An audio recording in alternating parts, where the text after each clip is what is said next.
수도권이라고 하더라도 여태까지 안 올랐으면 앞으로도 오를 일 없습니다 라고 접근을 해야 되는 것 같아요. 지금 오르는 곳이 앞으로도 오를 것이지 여태 안 오르거나 조금 떨어졌거나 횡보하거나 이랬으면 단 최근 한 2, 3년 동안 그랬으면 앞으로도 잘 돼야 행보다 떨어질 가능성이 훨씬 높다 정도로 볼 수가 있겠습니다.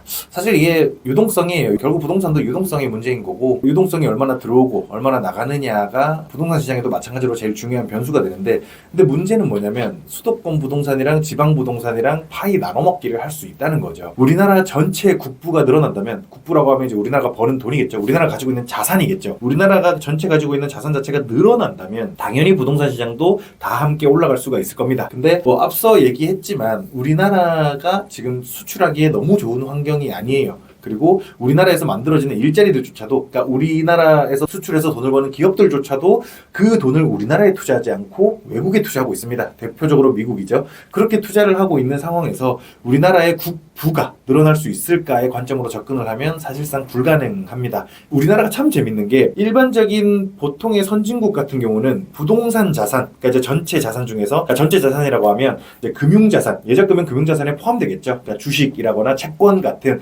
금융자산 이런 것들이 있을 수 있겠고 그리고 이제 부동산 자산 이런 것들이 있을 수 있겠는데 이런 전체 자산군 안에서 부동산이 차지하는 비중 같은 경우가 미국이 30%밖에 되지 않거든요. 그러니까 미국은 주식이 계속 올랐으니까 금융자산이 클 수밖에 없겠죠. 그래도 일반적인 선진국 같은 경우는 많아봐야 한 40%, 진짜 많아봐야 50% 선인데 우리나라는 부동산에 편중된 비중이 70%입니다. 그냥 압도적으로 부동산에 미친 나라다라고 얘기를 해야 되는 거고 솔직히 말해서 뭐 다들 그렇긴 하잖아요. 주변 사람들을 봐도 투자하는 사람보다는 영끌해서 부동산 샀다라고 하시는 분들이 훨씬 많다 보니까 뭐 당연히 그럴 수밖에 없겠구나라는 생각이 들기도 한데 그만큼 이 부동산 자산이 국부의 증감에 더 취약할 수밖에 없다라는 얘기가 되기도 하는 거죠. 국부가 증가한다면 부동산은 당연히 더 많이 오르겠죠. 근데 국부가 감소하기 시작한다면 부동산은 당연히 더 많이 떨어질 가능성도 충분히 염두에 둬야 된다는 거고 물론 이제 그 사이에서 어쨌든 나눠먹기를 하는 거기 때문에 그러니까 전체 부의 70%를 차지하는 부동산 안에서도 이 수도권의 편중 비중이 거의 한 80% 됩니다. 그래서 지방의 부동산은 20% 비중밖에 안 돼요. 근데 그것조차도 사실 생각해보면 이 대한민국이 1960년, 70년부터도 서울 80%였겠냐고요. 당연히 아니었겠죠. 그게 아니라 발전해오는 과정에서 서울에만 너무 인프라가 집중되고 서울 중심으로 발전을 해 나가니까 부동산 자산도 당연하게도 편중될 수밖에 없었고 각종 규제들도 계속해서 생기다 보니까 지방 부동산 갖고 있느니 인프라가 집중되고 있는 똘똘한 한 채를 서울에 갖고 있자라고 이제 생각하는 사람들이 많아지다 보니까 지방의 비중이 20%까지 줄어들고 서울의 비중이 80%까지 늘어날 수밖에 없었던 거죠. 근데 이게 앞으로 나아질 개선될 여지가 있느냐? 없습니다.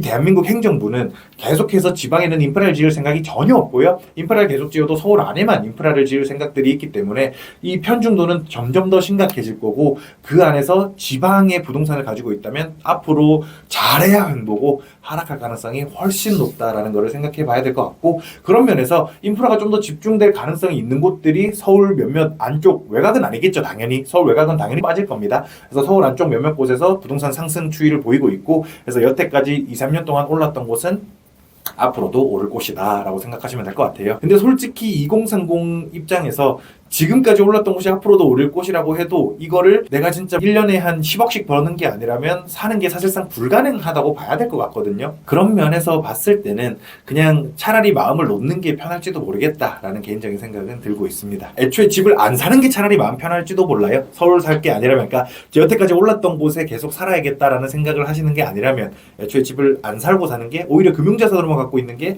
더 팔자가 좋을지도 모릅니다.